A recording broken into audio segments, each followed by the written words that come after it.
दिवाळीला 1 ते दीड महिना होतील आता. पण हा वाटीभर चिवडा काही संपायचं नावच घेत नव्हता. चला तर मग आता ना ह्या चिवड्यापासून इतकी टेस्टी रेसिपी बनणार आहे ना, की आता सर्व मागून मागूनच खातील. आता कोणापर्यंत ही आता नाश्ता येणार तर कोणापर्यंत येणारसुद्धा नाही. इतका जाम टेस्टी बनणार आहे. आता माझ्याकडे हे चिवडा होता म्हणून हे मी घेतलेलं आहे. तुम्ही वाटल्यास तर साधे पांढरे मुरमुरे असतात ना, तुम्ही ते घेतले तरी चालणार आहे. आता यामध्ये मी काय करते, थोडासा कांदा आणि टोमॅटो टाकून घेते. इथं भेळ वगैरे आपण अजिबात करत नाही आहे. कारण मला माहिती आहे तुम्हाला भेळ बनवता येते, त्यात नवीन दाखवण्यासारखं काहीच नाही आहे. आणि थोडंसं कलरफुल, टेस्टी आणि खमंग असा सुगंधासाठी मी तर थोडी बारीक चॉप करून घेतलेली कोथिंबीर टाकलेली आहे. आणि त्यानंतर मी तेवढे हा चमच्याने 1.5 चमचा मी तर हे बेसन पीठ घेतलेलं आहे. त्यानंतर 2 चमचे मी तर जो पोहे खायचा चमचा असतो ना, तेवढे मी ते तांदळाचं पीठ घेतलेलं आहे.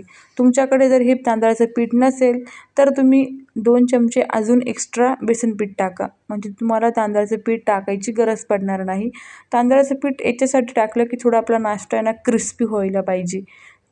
ऑप्शनल आहे, तुम्ही जास्त प्रमाणात बेसन पीठ टाका तरी पण सुंदरच लागणार आहे. थोडासा लिंबू असेल तर लिंबाचा रससुद्धा टाकायचा आहे. आता काय करत आहे मी, थोडंसं असं हातामध्ये पाणी घ्यायचं आणि शिंपडून घ्यायचं आहे. डायरेक्ट पूर्णच्या पूर्ण अजिबात ओतायचं नाही. फक्त हलकं मुरमुऱ्यांना आपल्याला ओलं करून घ्यायचं आहे, म्हणजे नरम करून घ्यायचं आहे मुरमुऱ्यांना. तर नॉर्मल आपल्या चवीपुरतं मीठ पण तुम्ही टाकू शकता. पण आपण मुरमुऱ्यामध्ये भरपूर सारे मसाले वापरलेले आहेत, म्हणून मी इथं कोणताही मसाला यूज केला नाही. तुम्ही जर साध्या मुरमुऱ्यांचं बनवणार तर तुम्ही इथं मसाले नक्की यूज करा. आता काय करायचं आहे, असं हातामध्ये छोटासा बॉल घेऊन बघायचं आहे. बॉल होतोय की नाही, जमतोय की नाही. असं होत असेल तर परफेक्ट आपलं हे तयार झालेलं आहे. नसेल तर परत थोडासा पाण्याचा शिंपडा मारायचा आणि त्याला ओलं करून घ्यायचं आहे, मुरमुऱ्यांना नरम करून घ्यायचं आहे. आता काय करायचं, यांना आहे ना आपण झाकून ठेवूया एक 3 ते 4 मिनटं. म्हणजे मुरमुऱ्यांची बाइंडिंग एकदम सॉफ्ट होऊन जाईल. आता त्यानंतर 2 ते 3 मिनिटानंतर परत मी हे बॅटरला असं एकत्र करून घेते, एकजीव. आणि छोटासा असा गोळा घ्यायचा आहे आणि त्याचे छोटे-छोटे बॉल्स तयार करून घ्यायचे आहेत. नंतर हाताने त्या बॉल्सला असं प्रेस करून कटलेटचा शेप द्यायचा आहे. आज आपण बनवणार आहोत चिवड्याचे कटलेट. म्हणजे खूप सुंदर आणि टेस्टी लागतात आणि मुरमुरे असल्यामुळे ते आपोआपच क्रिस्पी बनतात. त्यांना जास्त एक्स्ट्रा मेहनत करण्याची सुद्धा गरज पडत नाही. तुम्ही बघू शकता अशा प्रकारे ही कटलेट तुम्ही तयार करून घ्या.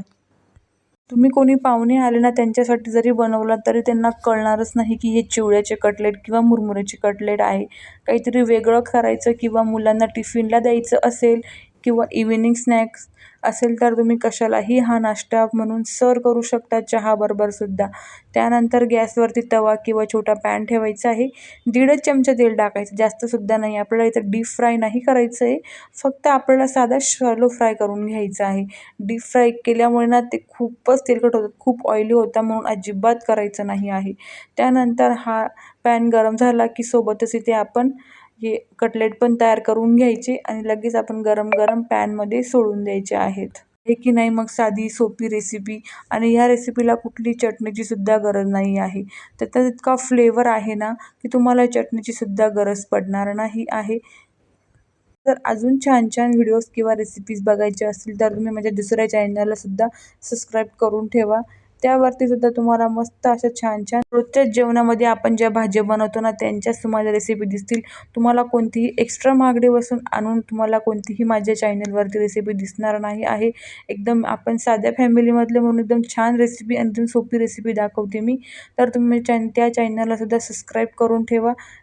लिंक पाहिजे असेल तर मी ह्याच यूट्यूबच्या डिस्क्रिप्शन बॉक्समध्ये ह्या चॅनलवरती मी लिंक दिलेली आहे. तुम्ही साधं बघा तिथे जाऊन क्लिक करा, आपोआपच चॅनल ओपन होईल. आता खालच्या साईडने हे आपले कटलेट क्रिस्पी झाले की दोघी साईडने म्हणजे खालची बाजू परत पलटून द्यायची आहे. आणि 1.5 चमचा तेल टाकले ना, त्यापैकी सुद्धा 1 चमचा तेल उरतं. म्हणजे याला फक्त अर्धाच चमचा तेल लागणार आहे. आणि तुम्हाला पाहिजे त्या कलरमध्ये किंवा पाहिजे ते तेवढं क्रिस्पी करून घ्यायचं आहे.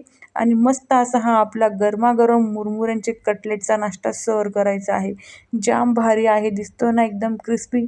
आणि कांदा असल्यामुळे त्याला अजून एकच टेस्ट येते. कारण आपल्या भारतीय संस्कृतीमध्ये कांदा जर असला ना, ती रेसिपीला चांदच लागतं. आता बघा बरं किती तेल उरलेलं आहे, किती टाकलेलं होतं मी. आणि तुम्ही बघू शकता हे कटलेटसुद्धा किती सुंदर आणि हे बघा आपली सुपर टेस्टी जाम भारी असे हे मुरमुरा कटलेट रेडी झालेले आहेत. आतून सुद्धा एकदम मस्त नास्त तेल गेलेलं आहे. डाएटवाले सुद्धा खाऊ शकतात असा हा नाश्ता आहे. आय होप सो की तुम्हाला आजचा व्हिडिओ आवडला असेल ना. जराही आवडला असेल तर लाईक, शेअर, सबस्क्राईब करायला तुम्ही अजिबात विसरणार नाही. आणि कसा वाटलाय ना एक कमेंट नक्कीच करा. एक भेटणार आहोत नवीन व्हिडिओसोबत. तुम्ही मस्त खात राहा आणि एन्जॉय करा.